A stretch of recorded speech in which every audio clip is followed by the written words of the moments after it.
Hello everyone. Class 10th की trigonometry का ये हमें एक क्वेश्चन दिया हुआ है, तो आओ देखते हैं इसे ईजीएस्ट तरीके से कैसे सॉल्व कर सकते हैं। लेफ्ट हैंड साइड हमें दिया हुआ है 1 + sec a upon sec a और इक्वल टू में इसके दिया हुआ है right hand side sin square a upon 1 - cos a।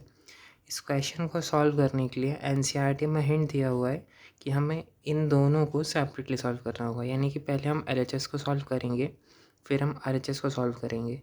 ठीक है, और देखते हैं कि लास्ट में क्या आंसर आता है।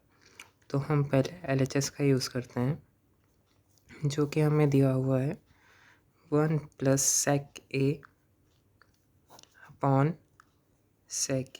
अच्छा, आपको एक चीज़ तो पता होगी कि जो sec थीटा होता है वो 1/cos थीटा के बराबर होता है, यानी कि 1 को मैं यहाँ पे 1 ही रहने देता हूँ, प्लस में यहाँ पे sec a है मेरे पास, इसको मैं 1/cos a लिख सकता हूँ, क्योंकि sec और cos एक दूसरे के रेसिप्रोकल होते हैं। यहाँ पे भी sec a की जगह मैं 1/cos a लिख देता हूँ।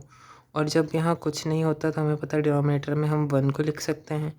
यहाँ पर हम एलसीएम लेते हैं इसका, तो एलसीएम लेने पर यहाँ पर एक तरीके से क्रॉस मल्टीप्लाई हो रहा है, समझ लो। तो ये हो जाएगा cos a प्लस में 1 अपॉन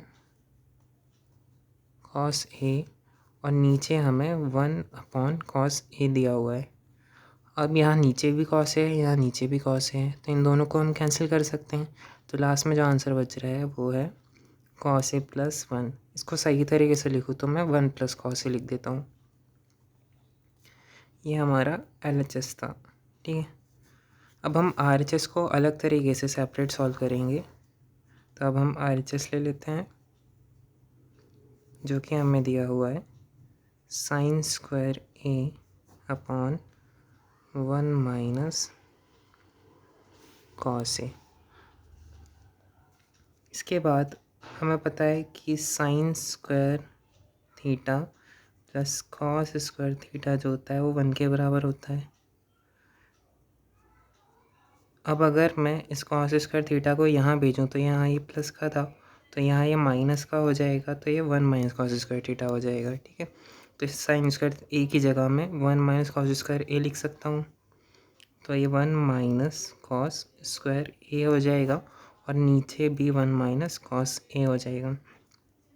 अच्छा, अगर मैं इस 1 का स्क्वायर करूँ तो कोई फ़र्क नहीं पड़ेगा, क्योंकि 1 का स्क्वायर 1 ही होता है। तो यहाँ पे एक और एंटिटी यूज़ हो जाएगी, जो कि होती है a² - b² equal to a - b into a + b। यहाँ पे 1 a का काम कर रहा है और cos a b का काम कर रहा है।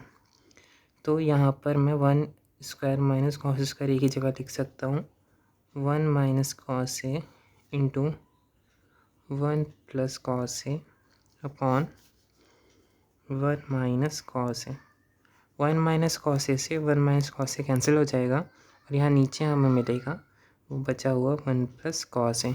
ये हमारा RHS हो गया। अब यहाँ पे तुम ध्यान से देखो तो लेफ्ट हैंड साइड भी आया था, राइट हैंड साइड भी आया था, यानी कि LHS जो है वो RHS के बराबर है। यही तो हमें प्रूफ करना था। Thank you and subscribe for more videos.